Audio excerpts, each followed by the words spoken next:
from New York, Late Night Show with Mike Siddiqui. Assalamu alaikum and welcome to the show. My name is Faik Izhar Hussain Siddiqui. साहिबों, मेरा ये ख्याल है कि दिलों को जीते बगैर अमन कायम नहीं हो सकता और असलाह की बेस पर आप जंग नहीं जीत सकते। आज हम बात करेंगे अफ़गानिस्तान में जो कुछ हो रहा है उसमें पाकिस्तान का क्या किरदार होगा, अमेरिका ने क्या किरदार अदा किया है और भारत क्या चाहता है। देखिए, सबसे पहले मुझसे कुछ दोस्त ये एतराज़ अक्सर करते हैं, मुझ पे ये इल्ज़ाम लगाते हैं कि चूँकि आप अमेरिका में रहते हैं, अमेरिकन शहरी हैं, इसलिए आप अमेरिका की हिमायत करते हैं। तो उनका ये इल्ज़ाम बिल्कुल दुरुस्त है। अच्छा, क्योंकि मेरा मज़हब मुझे ये सिखाता है जहाँ 6 महीने से ज़्यादा रहो वहाँ के वफ़ादार रहो। ठीक है, तो मुझे तो 46 बरस हो गए, तो मेरी ज़िंदगी का छोटा सा हिस्सा पाकिस्तान में और सारी ज़िंदगी यहाँ गुजरी है। अच्छा, अब इससे बालातर होकर मैं आपको एक चीज़ की दावत देता हूँ। वो ये कहता हूँ कि देखिए, अमेरिकन दिमाग को, अमेरिकन हिस्ट्री को, अमेरिकन मिजाज को समझिए और उसी के साथ चाइना के मिजाज को, चाइना की हिस्ट्री को, उसको समझने की कोशिश कीजिए, उसमें अपना हल ढूंढिए। फॉर एग्जाम्पल, आप अमेरिका से ये कह सकते हैं कि एब्सोल्युटली नॉट। जिस रोज आपको ये बात कहने की जरूरत चाइना से पड़ गई, तो फिर अगर आपने ये अल्फाज कहे एब्सोल्युटली नॉट, तो उधर से 303 आएगी और आपका खात्मा कर देगी। ये उनकी तारीख है, ठीक है ना। अमेरिका की तारीख मुख्तलिफ है। इस फर्क को आप समझिए और अपना रास्ता आप खुद तय कीजिए कि आपको किस सिमत में जाना चाहिए। अच्छा, अब आइए कुछ फैक्ट्स की तरफ। ये हकीकत है कि 2001 से अब तक अमेरिका में हम $2.26 ट्रिलियन खर्च कर चुके हैं अफगानिस्तान में, जिसमें सिर्फ मिलिट्री पे हम $778 बिलियन हमने खर्च किए। ये टैक्स पेयर की मनी थी, मेरे पैसे थे, सारे अमेरिकन के जो टैक्स देते हैं बाकायदगी से, उनके पैसे थे। अच्छा, इससे आधी रकम में हम अफगानिस्तान में हर शहर में हॉस्पिटल बना सकते थे, स्कूल्स बना सकते थे, सड़कें बना सकते थे, एयरपोर्ट्स बना सकते थे। इससे आधी रकम में हम सब कुछ कर सकते थे, लेकिन हमने वो नहीं किया और तारीख ने हमें अब ये एक सबक सिखाया है। अब होगा क्या कि हमारा दुश्मन चाइना, वो इससे आधी रकम में जाएगा, खर्च करेगा, ये सब चीज़ें बिल्ड करेगा, वो अच्छा कैरेक्टर उनकी निगाह में रहेगा और हम बदनाम हुए, हमें ख़राब समझा जाएगा। तो अब अमेरिकन दिमाग को भी ये सोचना पड़ेगा कि भाई अब ये 1930 वाला दौर नहीं है। हम कब तक इतने बड़े बड़े तोपखाने लेके मूव करेंगे? ये वो दौर नहीं है। आज की जो जंग है वो इन्वेस्टमेंट की, इकोनॉमी की जंग है, मीडिया की, प्रोपेगेंडे की जंग है। कब तक हम जाएंगे लोगों की जंगें लड़ने के लिए? उनकी मिलिट्री को भी ट्रेन कर दिया, पैसे भी खर्च किए, सब कुछ किया और हासिल क्या? कुछ नहीं। ये बात मैं सिर्फ आपसे नहीं कह रहा हूं, एक अच्छे अमेरिकन केसेस से मैंने अपने कांग्रेसमैन टॉम स्वाजी से, जो ये हाउस फॉरेन अफेयर्स कमेटी के एक मेंबर भी थे, बड़ी बात है, हाउस फॉरेन अफेयर्स कमेटी के थे, उनसे मैंने पोडियम से और बहुत सारे अमेरिकन दोस्तों की मौजूदगी में उनको ये बात समझाई थी। इसी बात को उनके सामने कहा था कि देखिए, अगर हम अफगानिस्तान में आधी रकम लगा के ये काम कर देते तो हमारा इमेज कुछ और होता और वापस चले आते। हमने इससे ज़्यादा रकम खर्च की और हमारे हिस्से में क्या आ रही है? सिर्फ बदनामी, जो अब हमें अपना ये सोचो फिक्र का जो जाविया है इसको चेंज करना चाहिए। अच्छा, अब आइए ज़रा इस बात की तरफ कि अब क्या होने वाला है और क्या होना चाहिए। जी, तो मैं आपसे अर्ज कर रहा था, अब क्या हो रहा है और क्या होने वाला है। हमारे एक दोस्त थे यही न्यूयॉर्क में, आज से तकरीबन कोई 15 साल से भी शायद ज़्यादा टाइम हो गया। वो कंप्यूटर मेजर था, एहफाज अहमद उनका नाम है। वो मुझसे कहते थे कि आप देखिएगा अफगानिस्तान ये जंग जीत जाएगा, तो मैं उनको समझाता था पेपर पे ड्रॉ करके कि देखो, अगर 50 आदमी खड़े हों और उनके ऊपर 500 आदमी आके हमला करें, उनके पास एयर सुप्रीमेसी हो, एयर के जेट हो, सब कुछ हो उनके पास, और नीचे भी उनके पास इतना साजो सामान हो, इतना पैसा हो, इतनी मैन पावर हो, तो ये 50 आदमी कब तक लड़ेंगे और ये हार जाएंगे, इनको हारना है। तो वो मुझसे कहते थे, फाइक साहब आपका ईमान कमज़ोर है, आप जो है इस वजह से नहीं मान रहे, और अगर मैं और आप रहे तो आप देखिएगा कि ये वक्त आएगा। आज वाक़तन उनकी बात सही साबित हुई और मेरी ऑब्जर्वेशन गलत हो गई। उसकी शायद एक वजह यह है कि वो बहुत रिलीजियस आदमी थे और उन्होंने कहा ये अहादीस में लिखा है और आप इस पे वो नहीं करते हैं, आप मजहब से भागे हुए आदमी हैं, तो आप अपनी मंतक और कैलकुलेशन और ऑब्जर्वेशन की बात करते हैं। तो ही वॉज राइट। आज ये चीज़ प्रूफ हुई और मैंने वक्त के साथ एक चीज़ देखी कि साइंस और इस्लाम, इसको कोई माने या ना माने, ये अपने वहीं कायम रहते हैं, इनको आप मिटा नहीं सकते। इस्लाम जहाँ था आज तक कोई नहीं मिटा सका, सब ने आके कोशिश कर ली। वही जो कुछ लिखा है नेमतुल्लाह शाह की प्रेडिक्शन में, वो पूरी हो रही चीज़ें मैं तो बाज़ औक़ात पढ़ के एकदम हैरान रह जाता हूँ और हमारे खौफ के मैं वो पढ़ना बंद कर देता हूँ, क्योंकि पास्ट में जो कुछ हुआ वो भी एक्यूरेट वैसे हुआ। अभी अफ़गानिस्तान का ये जो वाक़या, जिसको कुछ लोग काबुल की फ़तेह और कुछ सुकूत काबुल कह रहे हैं, जिसकी जो मर्जी आए कहे, लेकिन अपनी आंखों से जो मैंने अब देखा है कि हाँ, पूरी दुनिया की क़ुव्वतें मिलकर अगर उसको तस्खीर ना कर सकें तो फिर इसके मानी तो ये हुए कि यहाँ खुदा कोई और है। लेकिन ख्वाहिश तो है, हमारी ख्वाहिश है कि इस हिस्से में भी दुनिया के कुछ देर अमन की, खैर सगाली की आशा, इम्कान, ये चीज़ें ऊपर आ जाएं और हमारी ये तमन्ना जो है अमन की पूरी हो जाए। जबकि मुझे पता है कि तमन्नाओं की बस्ती में अंधेरा ही अंधेरा है, लेकिन फिर भी इम्कान है, कोशिश करना चाहिए। अच्छा, आइए बहुत एक हार्ड फैक्ट की तरफ देखिए। एक चीज़ जो मैं चाहता हूँ कि बहुत ज़रूरी है कि पाकिस्तान के वो थिंक टैंक जो इनको समझाते हैं, तालिबान को, उनकी मदद करते हैं, एक बात वो भी जानते होंगे, लेकिन उसको दोबारा एम्फसाइज उस पर करना चाहता हूँ। वो ये है कि देखिए, किसी नज़रिए पे तहरीक चलाकर किसी हुकूमत का तख्ता करना ये तो मुमकिन होता है, ये मुश्किल काम होता है बहुत, लेकिन ये अचीव हो सकता है। तारीख में बहुत सारे कौमों ने किया है, आपने भी कर लिया। लेकिन असल चैलेंज जो होता है वो इख्तिदार हासिल करने के बाद होता है कि आपने जो प्रॉमिसेस उस तहरीक के रिजल्ट, आउटकम पे लोगों को दिखाए थे, वो आप कैसे पूरे करेंगे।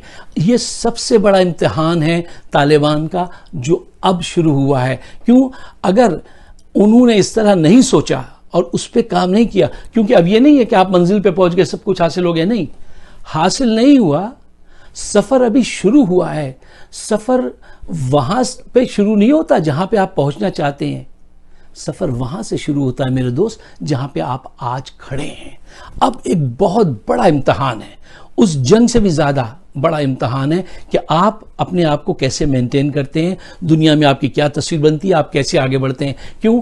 अगर आपने इस तरफ तवज्जो नहीं दी, तहरीक तो कामयाब हो गई, लेकिन उसको अगर आगे नहीं चला सके आप हुकूमत को, तो you will go back to the drawing board or you will start from the scratch again।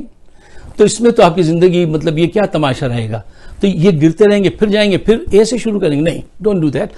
थोड़ा अक्ल फहम के साथ काम कीजिए। जो पाकिस्तानी थिंक टैंक उनको काम करते हैं, उनके साथ मिलकर, उनके लिए मैं बात ज़रूर कहूँगा कि इस बात पे दोबारा एम्फसाइज करें कि तहरीक चलाना और तख्ता कर देना एक कामयाबी है, उससे बड़ी चैलेंज जो है वो ये है कि उसको कैसे कामयाबी से चलाया जाए।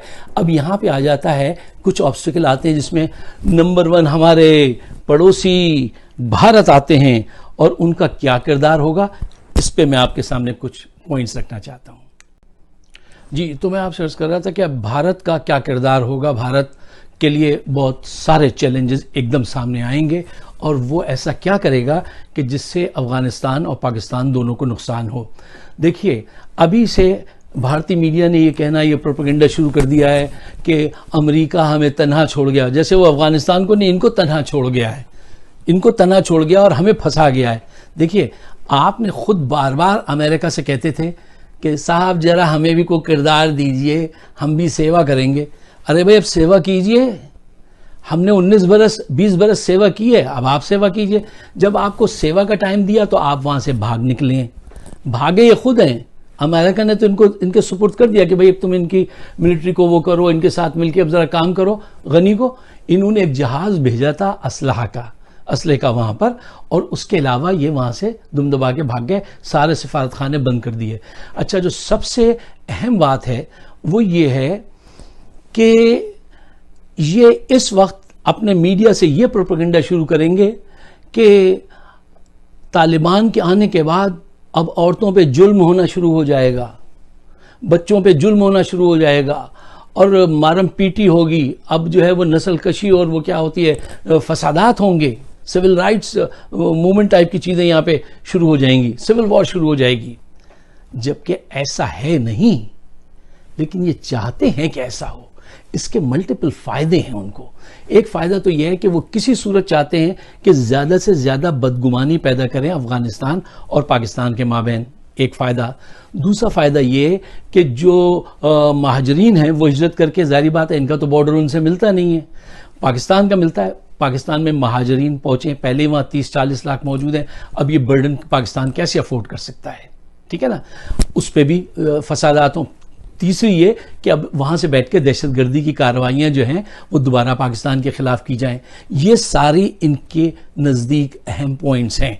अच्छा, अब लेकिन ये देखिए कि जब वक्त बदल जाए ना, जब ऊपर वाले की डंडा चल जाए और उसका वो चल जाए, तो फिर कुछ चालाकी, बड़ी क़ुव्वत, बड़े मसल्स कुछ काम नहीं करते हैं।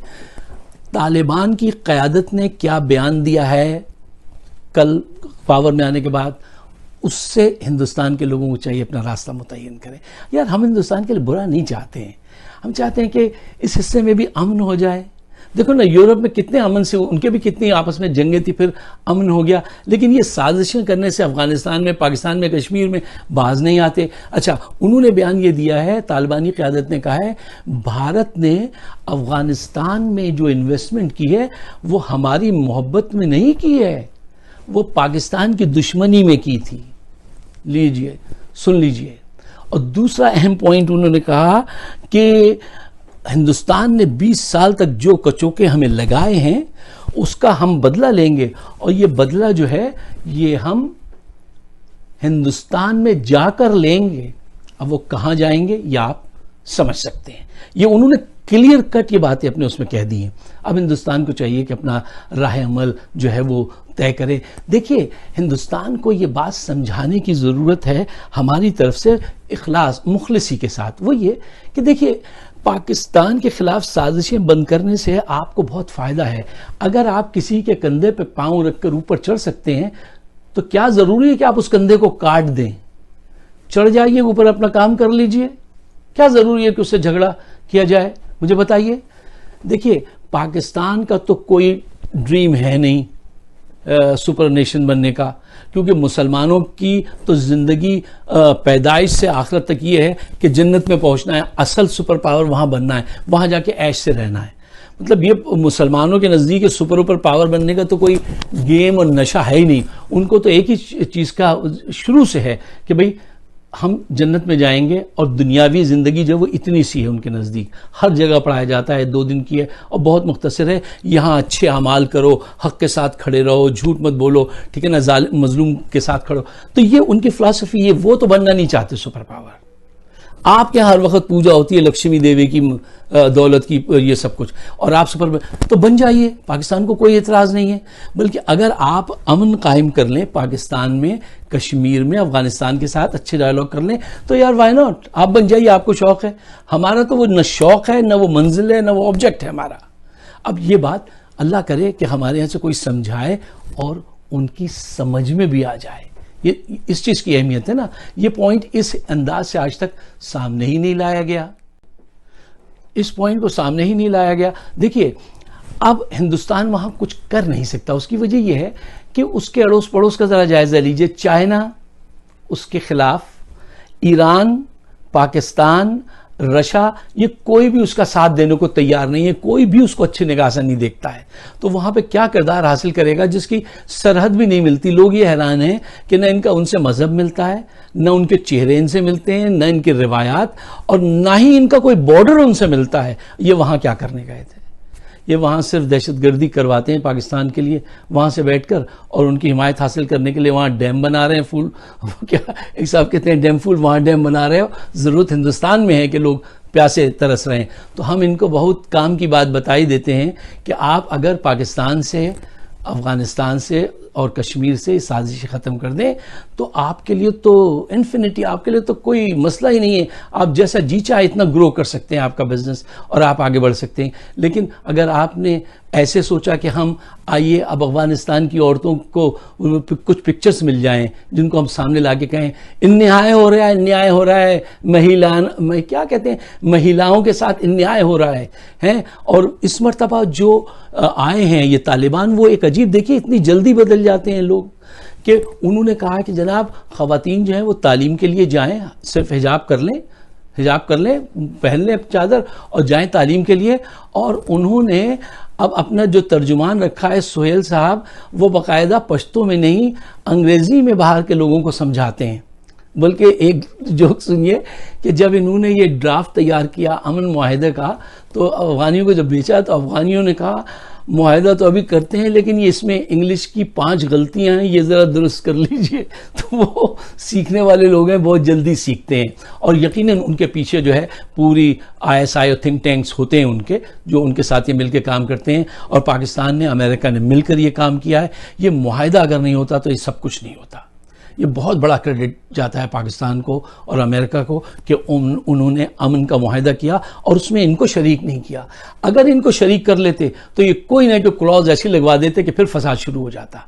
अच्छा, अमेरिका ने भारत से दोस्ती तो की है लेकिन बड़ी मोहतात दोस्ती रखते हैं, हर वक्त निगाह रखते हैं। वो जानते हैं, उन्होंने बरसों पाकिस्तान के साथ भी काम किया है कि ये कब भाई जी धोखा दे जाएंगे, किस गली में उड़ जाएंगे। तो भाई जी वो सब समझते हैं कि भाई जी की हरकत क्या है। अच्छा, तो फाइनल बात यही है कि जो मैंने शुरू में आपसे अर्ज़ किया कि दिलों को जीते बगैर आप अमन कायम नहीं कर सकते, असले से जंग नहीं जीती जा सकती। और अब तालिबान को चाहिए कि उन्होंने जो अपना एक पॉजिटिव इमेज दुनिया के सामने कायम किया है, अच्छी रिवायत सामने वो लाए हैं, उसको वो कायम रखें, ताल्लुकात बढ़ाएं। उन्होंने चाइना से ताल्लुकात बढ़ा लिए हैं, रूस उनको मानने के लिए तैयार है, बरतानिया उनको मानने के लिए तैयार है। तो यार हमें क्या तकलीफ़ है पूरी दुनिया को? भाई अगर वो अमन के काम करें, अच्छे काम करें तो सबको मानना चाहिए। अमेरिका भी उनको मान लेगा, हमारा भी इसमें फ़ायदा है। हमने इतनी रकम खर्च कर दी, ठीक है ना, और फिर भी कुछ हासिल नहीं हुआ तो हमें क्या ज़रूरत है कि हम किसी से दुश्मनी लें। तो दुआ कीजिए कि वो हिस्सा भी कुछ अच्छे दिन देखने चाहिए यार। कब तक लड़ोगे? बेमानी सी जंग है। अब अच्छे अंदाज से सोचेंगे तो अच्छे अंदाज से आगे बढ़ेंगे। आपको मैंने अपने ख्यालात का इजहार किया, आप अगर मुझसे इख्तिलाफ रखते हैं तो भी कीजिए, अच्छे अंदाज से कीजिए, ज़रा अच्छे मैनर्स के साथ। और अगर आप इत्तेफाक करते हैं तो भी मेरे चैनल को ज़रूर सब्सक्राइब कीजिए। फ़ाइक सिद्दीकी शो यूट्यूब पर और फेसबुक पे तो आप मौजूद हैं। इंशाअल्लाह ताला मुझे उम्मीद है कि आप अपने ख्यालात से ज़रूर नवाजेंगे। आप सबका बहुत बहुत शुक्रिया।